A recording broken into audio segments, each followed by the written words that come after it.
Hi viewers, welcome to our channel. Harihara Veeramallu cinema release అయింది కదా. ఒకసారి ప్రొడ్యూసర్ నట్టికుమార్ గారు ఉన్నారు. వారి ఒపీనియన్ కూడా ఈ సినిమా పైన ఏంటో ఒకసారి తెలుసుకునే ప్రయత్నం అయితే చేద్దాం. సార్ నమస్కారం sir. Sir Veeramallu cinema release అయింది. అయితే మామూలు పబ్లిక్ టాక్ కావచ్చు, ఇవన్నీ కూడా ఒకసారి చూసుకుంటే కొన్ని కామెంట్స్ అయితే చేస్తున్నారు. సినిమా బాగుంది, ఫ్యాన్స్ కు ఫీస్తే గానీ విఎఫ్ఎక్స్ పూర్ గా ఉంది, సెకండ్ హాఫ్ బాగాలేదు, ఇటువంటి కామెంట్స్ అయితే వస్తూ ఉన్నాయి సార్. సో పవన్ కళ్యాణ్ గారి విషయంలో అంటే ఆయన 100% ఎఫర్ట్స్ పెట్టినప్పటికీ ఇటువంటి రీజన్స్ తో ఈ సినిమా కాస్త వెనకంజ వేసిందని చెప్పేసి చెప్తున్నారు. సో మీకు ఎలా అనిపించింది సినిమా? ఈ కామెంట్స్ పైన మీ ఒపీనియన్ ఏంటి? ఫస్ట్ కామెంట్స్ అన్ని పక్కన పెట్టండి. చరిత్ర చెప్తుంది ఏం చెప్తుంది. సినిమా 2 గంటలన్నరలో 10 నిమిషాల కోసం మాట్లాడకూడదు. 2 గంటల 20 నిమిషాలు సినిమా ఎఫెక్ట్ ఎలా పెట్టారు, ఎలా ఉంది, దేశం కోసం తీసిన సినిమానా, లేకపోతే ఒక మతం కోసం సినిమానా, లేకపోతే ఆయన ఎఫెక్ట్ పవన్ కళ్యాణ్ గారు ఎలా పెట్టారు, సనాతన ధర్మం అంటే ఏంటి, ఆ సినిమా అది ఎందుకు మీరు చూడట్లా? అది కాదు, ఆ సినిమా ఒక హిందుత్వానికి, ఒక మొత్తం టోటల్గా సనాతన ధర్మానికి, మొత్తం టోటల్ ఏ విధంగా అయితే మన ఇండియాలో ఫ్యూచర్ దెబ్బతింటుందో ఆ సబ్జెక్ట్ ఏంటి, అవన్నీ ఎందుకు ఆలోచించట్లా? పవన్ కళ్యాణ్ గారు పెట్టిన ఎఫెక్ట్, ఆయన పెట్టిన సబ్జెక్ట్ ని ఎందుకు అది చూడట్లా? మీరు ఏదో చిన్న అన్ని మీరు చెప్తున్నారు, అవునా కదా? ఇప్పుడు ఆయన పెట్టిన కష్టాన్ని, ఆయన సబ్జెక్ట్ని చూడండి. ఆ సినిమాని మన దేశానికి పనికొచ్చే సినిమా. మనకు ఒక మెసేజ్ ఓరియంటెడ్ మూవీ.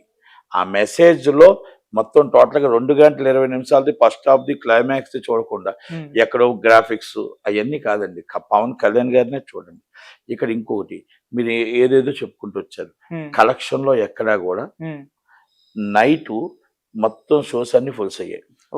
ఇప్పుడు ఆటోమేటిక్గా షోస్ కొన్ని ఒకటండి 4500 స్క్రీన్, కాలు దాటితే స్క్రీను, ముందుకెళ్తే స్క్రీను, వెనక్కి వెళ్తే స్క్రీన్. ఈ ఒక్క సినిమా తప్ప ఇంకో సినిమా లేదు. బుక్ మై షో ఓపెన్ చేస్తే ఒకటే సినిమా.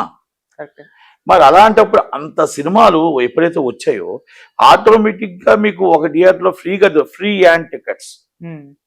మీకు చాలా మంది జనాలు అంటే ఫుల్స్ అయిపోయి బ్లాక్ అమ్మాలి అలవాటు పడిపోయారు.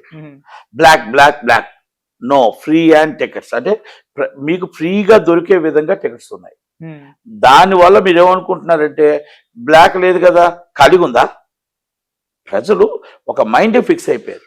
అది కాదు, మీకు ఫ్రీ హ్యాండ్ టికెట్స్ వస్తున్నాయి, ఫ్రీగా టికెట్ దొరుకుతుంది. మీకు ఆటోమేటిక్గా థియేటర్కి వెళ్తే టికెట్ దొరుకుతుంది, రేటుకు దొరుకుతుంది, గవర్నమెంట్ ఇచ్చే రేటుకు దొరుకుతుంది. అది ఆలోచించుకోవాలి. ఇప్పుడు ఇక్కడ ఏదైతే ఉందో మీరు మాట్లాడుతున్న మాటలన్నింటిలో ప్రతి హిందూ ఈ సినిమా చూడాలి, ప్రతి బీజేపీ కార్యకర్త ఈ సినిమా చూడాలి, ప్రతి హిందూ పరిస్థితి వాళ్ళు చూడాలి, ఆర్ఎస్ఎస్ వాళ్ళు చూడాలి. ఎందుకంటే మన ఫ్యూచర్ ఏంటి, 25 సంవత్సరాల తర్వాత మన దేశం ఎవరో ఏళ్తారు, హిందూ ధర్మాన్ని ఎలా కాపాడుకోవాలి, సనాతన ధర్మాన్ని ఎలా కాపాడుకోవాలి అనే ఒక ఓరియంటెడ్ మెసేజ్ ఉంది. చాలా పెద్ద మెసేజ్ అది మొత్తం టోటల్గా దేశం అంతా పవన్ కళ్యాణ్ గారు, ఇది మొత్తం టోటల్గా బీజేపీ కార్యకర్తలు కానీ ప్రతి ఒక్కరు చూడవలసిన సినిమా. ఇది జనసేన ఎమ్మెల్యేలు కానీ, జనసేన కార్యకర్తలు కానీ, మీకు మొత్తం అభిమానులు కానీ ప్రతి ఒక్కరు ప్రజల దగ్గరికి తీసుకెళ్ళాలి. ఈ సినిమాని ప్రజలు మొత్తం టోటల్ థియేటర్కి వచ్చే విధంగా చేయాలి. ప్రాణం పెట్టి తీసిన సినిమా. ఈ సినిమాని ప్రతి ఒక్క ప్రేక్షకుడు సినిమా చూడాలా. ఆ ప్రేక్షకులను తీసుకురావాల్సిన బాధ్యత జనసేన సైనికులది అండ్ అభిమానులది. వాళ్ళందరూ కలిపి ప్రేక్షకులు సినిమా థియేటర్కి రావాలా. నెగిటివ్ ప్రచారం వైసీపీ చేస్తారు, ఎందుకంటే ఆయన డిప్యూటీ సీఎం కూటమిలో ఉన్నాడు కాబట్టి వైసీపీ నెగిటివ్ ప్రచారం చేస్తారు. మీరు చెప్పేవన్నీ ప్రచారం సోషల్ మీడియాలో ఉంటాయి. సోషల్ మీడియా ప్రచారం చూడొద్దు, డైరెక్ట్ గా థియేటర్ సినిమా వచ్చి చూడండి.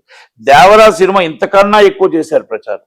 దేవరాజ్ సినిమా మామూలుగా చేయలేదు, పుష్ప సినిమా మామూలుగా చేయలేదు. మీకు పుష్ప సినిమా రాత్రి 1300 రూపాయలు టికెట్ ఉండడం వల్ల మార్నింగ్లు చాలా డల్ అయిపోయి, అమ్మో 1300 టికెట్ అని. కానీ టికెట్ 300 అనేది మర్చిపోయారు, 1300 అనేది మైండ్లో పెట్టి ఇప్పుడు 700 టికెట్ అంటున్నారు. అది నైట్ ఎఫెక్ట్. ఇంకా మార్నింగ్ కూడా 700 మైండ్లో ఉన్నారు. నేనేమంటున్నానంటే ఇది మాత్రం జనాల్లోకి తీసుకెళ్లాల్సిన బాధ్యత ఫ్యాన్స్ మంది. ఇప్పుడు 250 రూపాయలు 300 రూపాయలే ఉంది, కింద 150 రూపాయలు 200 ఉంది. ఇది ఇప్పుడు అవన్నీ ఆ మైండ్ నుంచి అవ్వాలి. Hmm. ఎందుకంటే వారం తర్వాత పుష్ప పికప్ అయింది, Okay. వారం తర్వాత మీకు దేవర పికప్ అయింది. ఓకే. ఇక్కడ కలెక్షన్స్ ఏం తగ్గలేదు. Hmm. థియేటర్స్ పెరగడం వల్ల ఫ్రీ హ్యాండ్ టికెట్స్ ఉంటాయి. ఫ్రీ హ్యాండ్ టికెట్స్ మనం బ్లాక్ టికెట్లు కొంటేనే సినిమా కాదు, బ్లాక్ టికెట్లు కొంటేనే ఫుల్ అయింది కాదు. Hmm. మన ఫ్రీగా వెళ్తే బై హ్యాండ్ దొరుకుతున్న టికెట్లు అంటప్పుడు దాంట్లో జనాలు ఆటోమేటిక్గా ఫుల్ఫిల్ అయినప్పుడు కలెక్షన్స్ అనేది డిస్ట్రిబ్యూటర్ తెలుస్తుంది, Okay. ప్రొడ్యూసర్ తెలుస్తుంది. ఈ బయట మీ మీడియాకి మీకు ఎలా తెలుస్తుంది? మీకు ఎలా తెలుస్తాయి? అంటే మీకు వైసీపీ వాళ్ళు ఖాళీ డబ్బాలు తీసి చూపించినట్టు మీరు చూసేస్తే ఎలా? ఓకే. ఇది కరెక్ట్ కాదు కదా. Hmm. ఒక నిర్మాత కష్టపడి సినిమా తీశాడు, ఒక హీరో కష్టపడి సినిమా చేశాడు, is the deputy CM, Hmm. Is a big star. కనుక మనం కూడా అందరం కోఆపరేషన్ చేయాలా. Hmm. కోఆపరేషన్ చేసి ప్రేక్షకుల ముందుకు తీసుకెళ్లాల్సిన బాధ్యత అండ్ రెస్పాన్సిబిలిటీ అండ్ జన సైనికులకి పవన్ కళ్యాణ్ గారి అభిమానులకు ఉంది. Hmm. ఆ నిర్మాతను కాపాడారంటే మీరు అందరూ కూడా తీసుకెళ్లి థియేటర్లో సినిమా జనాలు చూసే విధంగా Hmm. మీరు పబ్లిసిటీ చేయండి మీ దగ్గర నుంచి. ఓకే. మీ ప్రతి పల్లె, ప్రతి ఊరు, ప్రతి సిటీ అందరూ కూడా ప్రతి దిక్కున కూడా జన సైనికులు ఉన్నారు, ప్రతి దిక్కున కూడా పవన్ కళ్యాణ్ ఫ్యాన్స్ ఉన్నారు. Hmm. ఇది అందరూ కూడా బీజేపీ వాళ్ళు ఉన్నారు, టీడీపీ వాళ్ళు ఉన్నారు. మీరందరూ కలిపి ఈ సినిమా ప్రపంచానికి పనికొచ్చే సినిమా, ప్రజలకు పనికొచ్చే సినిమా, ఇది మొత్తం ఒక ధర్మానికి పనికొచ్చే సినిమా. అందుకే సనాతన ధర్మం అంటే ఏంటో చెప్పే సినిమా. రేపు 25 సంవత్సరాల ఫ్యూచర్లో మన దేశం అంటే ఏంటో, ఎవరు ఏల్టానికి మనం ఇలాగే కూర్చుంటే ఎవరు ఏల్తారో ఏంటో అనేది చూపించే సినిమా. Hmm. అంటే ఇలాంటి సినిమాని మనం ఉంచాలి, బాగుండాలి, సినిమా చూడాలి, ప్రతి ఒక్కరు సనాతన ధర్మం కోసం చూపించాలి. అంతే తప్ప మనం అలాంటి సబ్జెక్ట్ని ఎక్కడో చిన్నది మీరు 4 నిమిషాల కోసం ఎతకొద్దు. 2 గంటల 26 నిమిషాలు సినిమాని చూడండి. అంతే తప్ప 4 నిమిషాల్లో తప్పులు పట్టే బదులు 2 గంటల 26 నిమిషాలు మంచి జరిగిందో లేదో చూడాలి కదా. Right sir. అది ఎందుకు చూడట్లేదు మీరు? సినిమా బాగాలేదంటే మరి బాగాలేదని చెప్పట్లే, ఈ తప్పులు ఎతుకుతున్నారు మీరు. Correct sir. ఏం మంచి జరిగిన మంచి ఎతకొచ్చుగా. కనుక దయచేసి Hmm. పవన్ కళ్యాణ్ గారు పెట్టిన ఎఫెక్ట్, ఆల్రెడీ డైరెక్టర్ పెట్టిన ఎఫెక్ట్, యాజ్ నిర్మాత పెట్టిన ఎఫెక్ట్ Hmm. మనందరం కాపాడి ఆ నిర్మాతకు లాభం వచ్చే విధంగా చేయాలి. ప్రజలు మొత్తం దేశం అంతా సినిమా చూడాలి, ప్రతి ఒక్కరు బాధ్యత తీసుకోవాలి. Hmm. మొత్తం టోటల్గా ఈ సినిమా వెరీ ఇంపార్టెంట్ మెసేజ్ ఉంది. ప్రతి ఒక్కరికి మన దేశానికి కావాల్సిన మెసేజ్ ఉంది, మన మతానికి కావాల్సిన మెసేజ్ ఉంది. మతం అంటే కాదు, కుల మత భేదాలు లేవు ఎక్కడ. Hmm. కానీ మనల్ని మనం కాపాడుకోవటానికి, మనం రేపు ఫ్యూచర్ ఏంటి అని చెప్పడం కోసం ఈ సబ్జెక్ట్ని మనం ఎత్తుక్కోవాలి. అందరికీ కులం ఉంటుంది, అందరికీ మతం ఉంటుంది. Hmm. మన మతం మనకు గొప్ప, మన కులం మనకు గొప్ప. ఓకే. ఎదుటి వాళ్ళ కులాన్ని గౌరవిస్తాం, ఎదుటి వాళ్ళ మతాన్ని గౌరవిస్తాం, Hmm. ఎవరిని కించపరచం. కానీ రేపు మన దేశానికి, రేపు మన రాబోయే తరానికి మనం ఎలా ఉంటబోతుందనేది చెప్పడానికి ఈ సినిమా ఒక రోడ్ మోడల్ అవుతుందని చెప్పగలుగుతాను. ఓకే. అది అయ్యి చూడండి. Hmm. అంతే తప్ప వీరికి దారం లేదు, సినిమాలో థియేటర్లో జనాలు లేరు అవి చెప్పడానికి కాదు. So money theatres, single movie and book my show Hmm. Harihara Veeramallu ఎలా మీకు టికెట్స్ అండ్ కంఫర్టబుల్లో మీకు టికెట్స్ దొరుకుతున్నాయి. దొరుకుతున్నప్పుడు మీకు దానికి ఖాళీ కనబడుతుందా? అంటే మొత్తం సగం టికెట్లు బ్లాక్లో అమ్మితే ఫుల్ అవుతున్నట్ట?